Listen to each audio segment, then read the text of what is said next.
Kai Mustapha Jagba, ka yi taka ka ban mu tamu, lokacin ka ya wuce yanzu a siyasa. Waye Ramat, waye ke maganar wani Ramat a Nasarawa a Ungwaggo? Waye ke ta shi? Mutumin da ya ci mutuncin jagororinmu, ya ci mutuncin injiniya Dr. Rabi'u Musa Kwankwaso. Har kana da bakin da zaka ce zaka zo ka kare shi?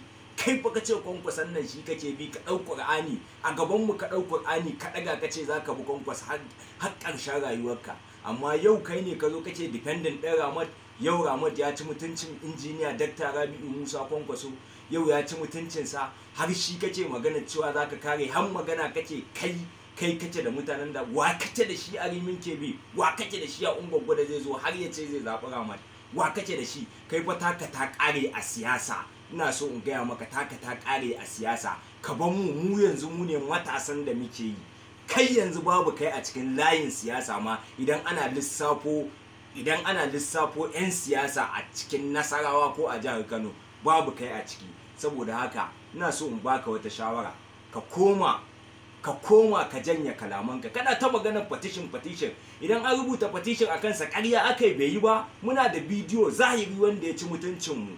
In baka sani ba ka sani, Allah ya yi shi, Kwankwaso ya yi shi, shi kanshi ya sani. Ka tambaye shi ka ji lokacin da aka yi masa, ya sani. Shi ai ba zai manta ba, domin ku Kwankwason ya masa. Da bai masa ba zai taba duniya ba za ta ga hotunan shi da injiniya Dr. Rabi'u Musa Kwankwaso suna yana yawo ba. Har kana magana cewa wani ba a yi masa ba. Saboda haka ka dinga jara kalamanka, wannan ba daidai bane ba. A to tsarin Kwankwasiya ba haka yake ba. In za ka bi Kwankwasiya ka bi Kwankwasiya, in ba za ka bi Kwankwasiya ba ka je ka karya rantsuwar da kai da rike Qur'anin nan da kai izu 60 mai girma, ka karya ka ce ka koma APC. Wannan shine kawai za mu san cewa